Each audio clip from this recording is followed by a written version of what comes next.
आज हम सबसे पहले आपको यह बताएंगे कि जब कांग्रेस पार्टी और विपक्ष के कई नेता राम मंदिर के उद्घाटन का बहिष्कार कर रहे हैं, तब प्रधानमंत्री नरेंद्र मोदी ने आज से अयोध्या में रामलला की प्राण प्रतिष्ठा के लिए 11 दिनों के विशेष व्रत अनुष्ठान की शुरुआत की है। आज प्रधानमंत्री मोदी ने एक विशेष ऑडियो संदेश जारी किया है, जिसमें उन्होंने 4 बड़ी बातें कही हैं देश के लोगों के लिए।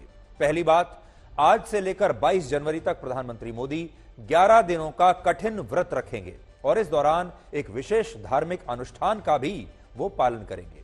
दूसरा, इस व्रत अनुष्ठान की शुरुआत प्रधानमंत्री ने नासिक के उसी पंचवटी क्षेत्र से की है, जहां वनवास के दौरान भगवान श्री राम, लक्ष्मण और सीता जी ने एक लंबी अवधि में निवास किया था। यानी ये जो क्षेत्र है ये बड़ा महत्वपूर्ण है और पंचवटी के इसी क्षेत्र में भगवान राम का एक प्राचीन मंदिर भी है, जिसे काला राम मंदिर कहते हैं। और आज प्रधानमंत्री मोदी अपने व्रत अनुष्ठान की शुरुआत करने के लिए इसी मंदिर में पहुंचे, जहां सम्मान पत्र देकर उनका स्वागत किया गया। और इस दौरान प्रधानमंत्री मोदी ने इस मंदिर में मंजीरे बजाकर कीर्तन किया और भगवान राम की भक्ति और आराधना करने के साथ साथ मंदिर में स्वयं ही साफ सफाई भी की और लोगों से भी अपील की कि वो देश के मंदिरों को स्वच्छ बनाने में अपना अपना योगदान दे। तो आज आपके लिए संदेश ये है कि प्रधानमंत्री अक्सर समय देखकर कुछ ना कुछ अपील देशवासियों से करते रहते हैं और हमेशा से जब भी वो कोई अपील करते हैं उसका बहुत बड़ा असर देखने को मिलता है। आपको याद होगा, स्वच्छ भारत अभियान उन्होंने ऐसे ही शुरू किया। उसके बाद जब कोविड आया तो उन्होंने लोगों से अपील की कि वो थाली बजाएं और मेक इन इंडिया की जो अपील है वो भी बड़ी कारगर साबित हुई। आज उन्होंने कुछ नई अपील देश के लोगों से की है। सबसे बड़ी बात तो उन्होंने ये कही है कि मंदिरों को साफ करने में लोगों को अपना योगदान देना चाहिए और लोग इस दौरान अपना श्रमदान करें। और दूसरी बड़ी बात युवाओं से कही है कि वो नशे से दूर रहें। अब आप ये देखिए कि हमारे देश के विपक्षी नेताओं से क्या कहीं पर कोई बहुत बड़ी गलती हो रही है? ये एक बहुत बड़ा टर्निंग पॉइंट है भारत के इतिहास में, भारत की राजनीति में। राम मंदिर की प्राण प्रतिष्ठा का दिन बहुत बड़ा टर्निंग पॉइंट है। क्या विपक्ष के नेता इसका महत्व समझने से चूक गए हैं? क्या उन्होंने एक बहुत बड़ी गलती की है?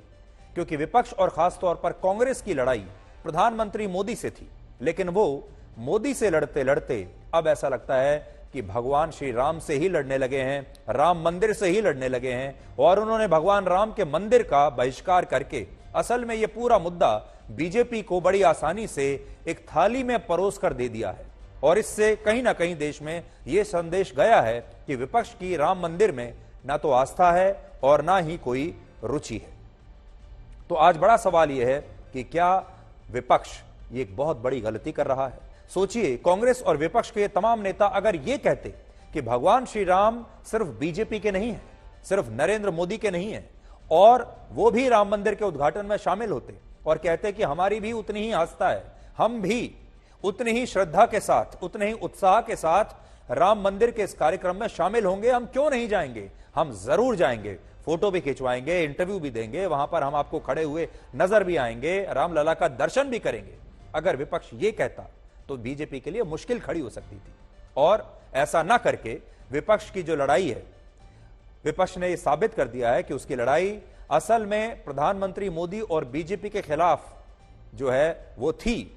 और वो चाहते तो इसे वहीं तक वो सीमित रख सकते थे, लेकिन प्रधानमंत्री का विरोध करते करते, उनका विरोध करने के चक्कर में विपक्ष के ये बड़े बड़े नेता अब भगवान राम का ही विरोध करने लगे हैं और उसकी शायद ये सबसे बड़ी गलती होगी। अब देखिए, जो चुनाव का नतीजा आएगा, ये गलती है या एक बहुत बड़ी रणनीति है, ये तो चुनाव का जब नतीजा आएगा, लोकसभा चुनाव का, तो पता चलेगा। लेकिन आज ऐसा लगता है कि कुछ चीजें ऐसी होती हैं जो चुनावी नुकसान और चुनावी फायदे से दूर होनी चाहिए। और भगवान श्री राम एक ऐसे आस्था का विषय है जिसे असल में आप वोटों से नहीं तोल सकते। और यह वही गलती है जो एक जमाने में लालू यादव और मुलायम सिंह यादव जैसे नेताओं ने भी की थी। आपको याद होगा 1990 के दशक में जब कार सेवक राम मंदिर के लिए संघर्ष कर रहे थे और बीजेपी राम मंदिर के लिए रथ यात्रा निकाल रही थी, तब मुलायम सिंह यादव और लालू यादव जैसे नेता बीजेपी से लड़ते लड़ते भगवान राम से ही लड़ने लगे थे। और मुलायम सिंह यादव ने कार सेवकों पर तब गोलियां चलवा दी थी। और आज भी विपक्ष फिर से वही गलती दोहरा रहा है।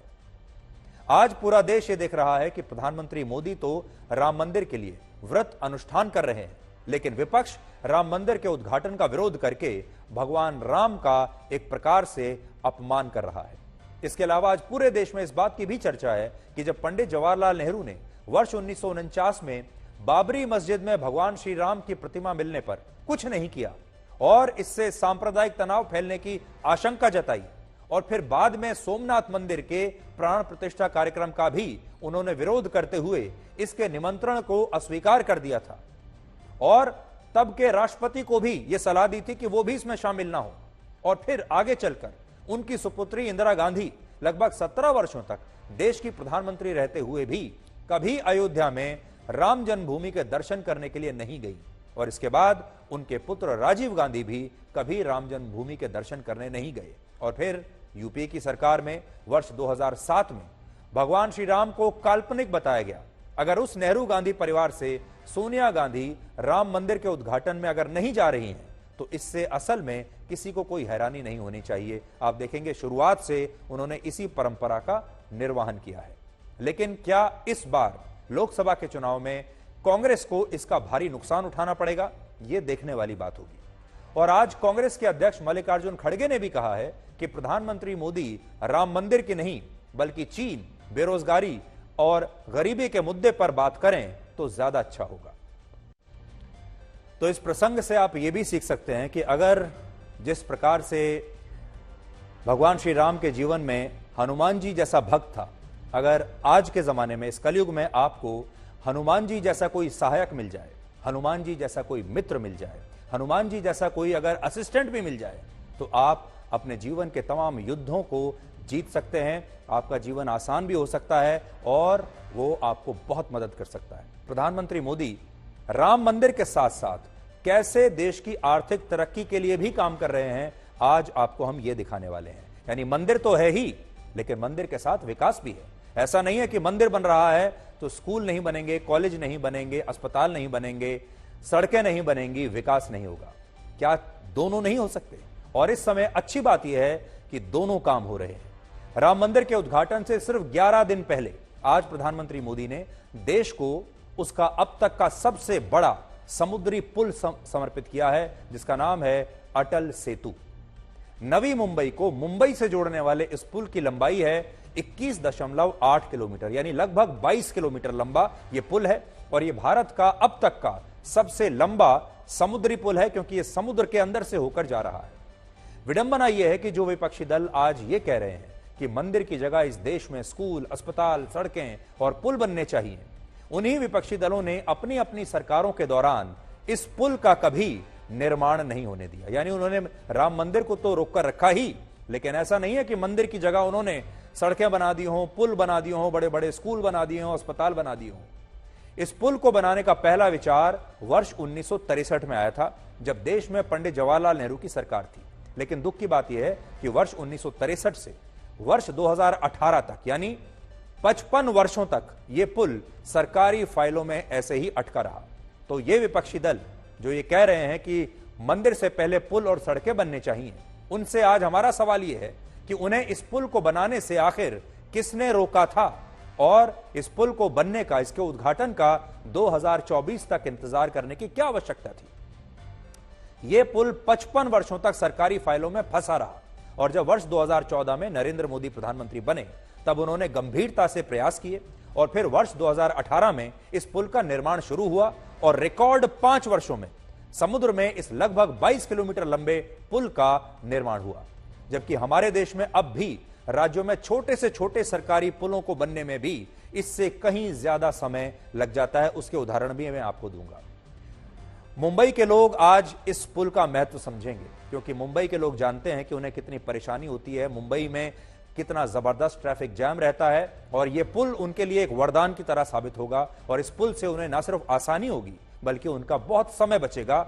मुंबई में कोई रहने वाला व्यक्ति होगा, उससे आप पूछिए कि अटल सेतु का महत्व उसके जीवन में क्या होगा और कैसे उसके जीवन में इससे इतना बड़ा फर्क आएगा। लेकिन दूसरे जो राज्य हैं, दूसरे जो शहर हैं, उनके बारे में भी सोचिए। अब देखिए, मुंबई के बाद आपको दिल्ली का एक उदाहरण देते हैं। दिल्ली में एक जगह है आश्रम। दिल्ली के आश्रम में जिस 1.5 किलोमीटर लंबे फ्लाईओवर का उद्घाटन अभी पिछले साल मार्च में हुआ है, उसकी 6 बार डेडलाइंस मिस हो चुकी हैं। यानी 6 बार डेडलाइन मिस होने के बाद 7वीं डेडलाइन में यह पुल बना और मुंबई के 5.5 किलोमीटर लंबे वर्ली सी लिंक को भी बनने में 10 साल लगे थे। लेकिन नवी मुंबई को मुंबई से जोड़ने वाला यह 22 किलोमीटर लंबा समुद्री पुल सिर्फ 5 वर्षों में बनकर तैयार हो गया। इस अटल सेतु में 16.5 किलोमीटर लंबे पुल का निर्माण समुद्र में हुआ है और लगभग 5.5 किलोमीटर लंबे पुल का निर्माण जमीन पर हुआ है और यह 6 लेन का पुल है, यानी 6 लेन की सड़क होगी। इस पुल के नहीं होने से पहले नवी मुंबई से मुंबई के शिवड़ी पहुंचने में 1 घंटे का समय लगता था, लेकिन अब इस पुल से यह दूरी सिर्फ 16 मिनट में पूरी हो जाएगी। सोचिए, कहां 1 घंटा और कहां 16 मिनट। और इससे भी बड़ी बात यह है कि 18,000 करोड़ रुपए की लागत से बने इस पुल से गाड़ी से एक बार यात्रा करने पर 250 रुपए का टोल आपको देना पड़ेगा। अगर कोई व्यक्ति मंथली पास बनवाता है तो वो 12,500 रुपए में मंथली पास बनवा सकता है। और यहां हम सिर्फ कारों की बात कर रहे हैं। अगर 4 से 6 पहियों वाले ट्रक इस पुल से हर रोज गुजरते हैं तो उनका मंथली पास 65,000 रुपए में बनेगा। और इससे आप समझ सकते हैं कि अब जो मूल करेंसी है वो करेंसी रुपया नहीं है, बल्कि वो करेंसी टाइम है। अब टाइम असली करेंसी बन गया है और जो लोग टाइम को बचाना चाहते हैं वो पैसे के बारे में अब नहीं सोचेंगे। यानी टाइम इज मनी। और इस पुल से नवी मुंबई से मुंबई के बीच यात्रा अब बहुत आसान हो जाएगी। हालांकि लोगों को पैसा खर्च करना पड़ेगा, लेकिन ये वो लोग हैं जो ये जानते हैं कि उनके समय की कीमत इससे भी कहीं ज्यादा है और जो समय वो बचाएंगे उसकी कीमत इस टोल से कहीं ज्यादा है।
आज जिन विपक्षी नेताओं को राम मंदिर के निर्माण से परेशानी हो रही है, उन्हें हम ये बताना चाहेंगे कि राम मंदिर के निर्माण से पहले मोदी सरकार में 500 किलोमीटर लंबी मेट्रो लाइन का निर्माण हो चुका है। 51 करोड़ लोगों के बैंक खाते खुल चुके हैं। 4 करोड़ गरीबों को सरकार ने पक्के मकान दे दिए हैं। देश में पानी के 11 करोड़ कनेक्शंस दे दिए गए हैं। उज्ज्वला योजना के तहत 10 करोड़ लोगों को मुफ्त सिलेंडर दे दिया गया है और बाद में उस पर सब्सिडी भी दी जा रही है। और 54,858 किलोमीटर लंबे नेशनल हाईवेज का निर्माण भी हो चुका है। 315 नए मेडिकल कॉलेज खुले हैं और देश में लोगों को कोविड वैक्सीन की 220 करोड़ डोज सरकार लगा चुकी है। और ये सारे काम हुए हैं और उसके बाद भगवान राम का ये मंदिर देश को मिल रहा है। यानी ऐसा नहीं है कि शुरुआत में ही मंदिर दे दिया, मंदिर से पहले ये सब काम हुए हैं। तो आज ब्लैक एंड व्हाइट में हमारे विशेष मेहमान हैं अभिनय की दुनिया के अटल जी, यानी पंकज जी, यानी पंकज त्रिपाठी। पंकज, आपका बहुत बहुत स्वागत है ब्लैक एंड व्हाइट में। और आज हमारे दर्शकों के लिए ये एक ट्रीट के जैसा है कि आज आपसे उनकी मुलाकात इस शो में हो रही है। आपकी फिल्म आ रही है मैं अटल हूं जी, और 3 महीने के बाद लोकसभा के चुनाव भी आ रहे हैं। पहला आरोप आपके ऊपर यह लगेगा कि कहीं आप बीजेपी की मदद तो नहीं कर रहे हैं अटल बिहारी वाजपेयी पर, फिल्म बनाकर चुनाव से ठीक पहले रिलीज करके। नहीं, 3 महीने पहले है तो 3 महीना समय बहुत होता है। और वैसे भी अगर सिनेमा से फिल्म देख के कोई भारतीय मतदाता अपना विचार बदल दे तो मुझे लगता है कि हम भारतीय मतदाता का बहुत कम मूल्यांकन कर रहे हैं। तो मुझे नहीं लगता कि अब अभिनेता भीड़ इकट्ठा कर सकते हैं भले पॉलिटिकल रैलियों में या कहीं भी, पर मतदाता के विचार नहीं बदल सकते हैं। तो वैसे ही कहानियां ठीक है, वो श्रद्धेय अटल जी की कहानी है और वैसे ही सर्वप्रिय नेता थे। तो हमारी फिल्म एक राजनैतिक फिल्म नहीं है, राजनैतिक व्यक्तित्व के ऊपर फिल्म है, जिसमें चूंकि वो राजनीति करते थे तो राजनीति आ ही जाएगी, लेकिन ज्यादा फोकस्ड उनके व्यक्तित्व, उनकी यात्रा पे है। जब किसी बड़े व्यक्तित्व पर फिल्म बनती है तो कलाकार के सामने सबसे बड़ी चुनौती ये होती है कि उसके जैसा दिखना होता है। हाँ, इंदिरा गांधी पर अगर बनेगी तो वो कहते हैं भाई इंदिरा गांधी पर फिल्म तो अच्छी है लेकिन लगी नहीं है इंदिरा जैसी। लग नहीं रही। आपके सामने सबसे बड़ी चुनौती ये होगी इस समय कि आपको अटल जी जैसा दिखना है, लगना है, महसूस हो लोगों को। मैं इसीलिए साथ डरा था बिगनिंग में, और मैंने बोला यार मैं कहाँ से लगूंगा अटल जी, मैं खुद की कल्पना कर ही नहीं पा रहा हूँ। ये लोग बोले हम कर लेंगे, तो मैं 7 दिन लगाए मुझे इस फिल्म को हाँ करने में कि मैं लगूंगा कैसे। फिर मुझे लगा मैं मिमिक्री की इमिटेशन तो मुझे आती नहीं है, मिमिक करना मुझे जीरो आता है, मतलब मैं किसी की नकल नहीं कर सकता हूँ। तो मुझे लोग आपकी नकल करते हैं, आपकी मिमिक्री इस समय होती है मेरे सोशल यहाँ मीडिया 2-3 लोग करते और हैं। अब आपको अटल जी जैसा दिखना है, तो ये एक बड़ी चुनौती बड़ी चुनौती थी, और हमने अपनी समझ, विवेक, कॉस्ट्यूम और मेकअप गेटअप वालों की मदद से हम जितना दिख सकते हैं, जितना बन सकते थे, उतना बनने का प्रयास किया है। जब आपने सबसे पहला इसका जब रशेस देखे होंगे, जब इसका फर्स्ट कट आपने देखा होगा, क्या आपको ईमानदारी से वाकई ऐसा लगा कि आप अटल जी जैसे दिख रहे हैं?